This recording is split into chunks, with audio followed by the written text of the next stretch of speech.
Yeah, we're live. Want to record this?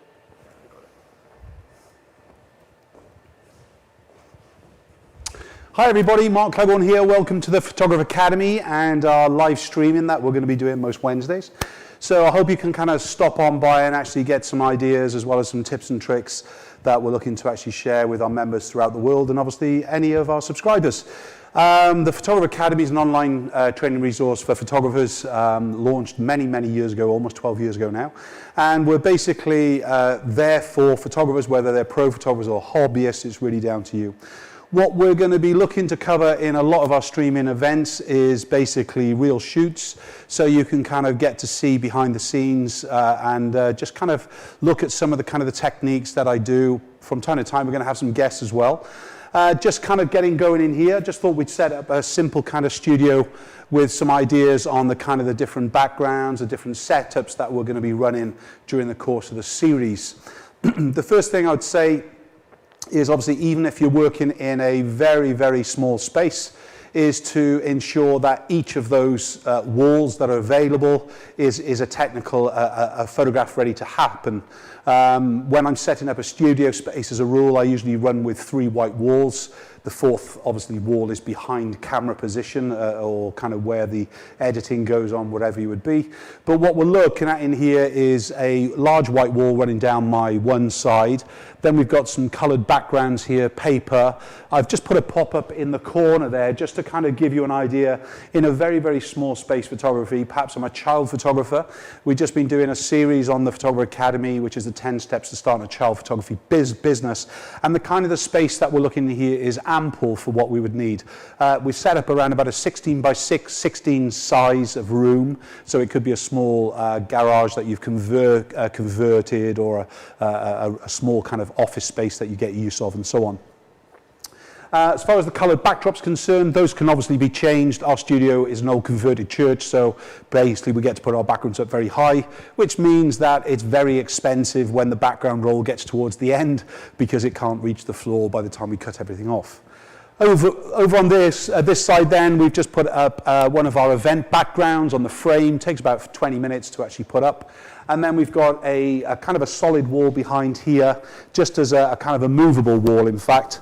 But I've put the cloth backgrounds, which are my favorite kind of accessory when I'm buying in and when you're getting going, because obviously they're easy to store. You can clip them anywhere.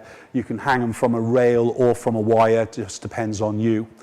As far as the lighting that we're going to be using during our demos, it's pretty much all Elinchrom. I'm an Elinchrom photographer now for many years, and again I use it Swiss made, Swiss precision, and that's what I want as I am a bit nuts on getting the right exposure all the time, and so again, at least the Elinchrom, when it's metered right, you're basically guaranteed to get the same results every exposure that I take.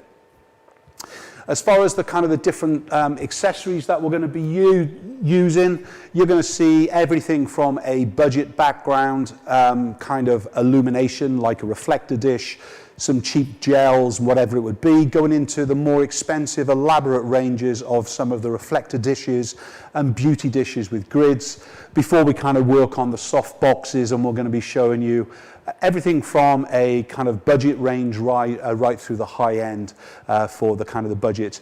These photography the series is predominantly aimed at the portrait photographer, even though I'm man and boy photographer, commercial photography trained. That's why that precision element really is a must for me.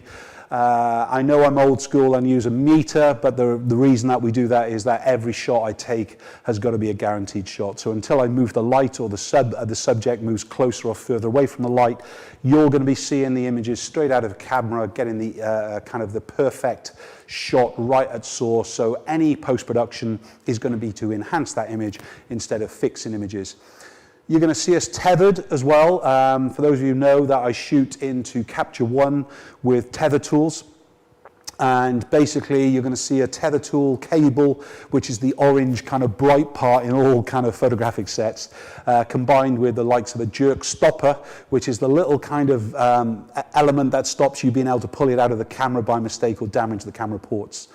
As far as the other equipment, I mentioned about the light meter as such.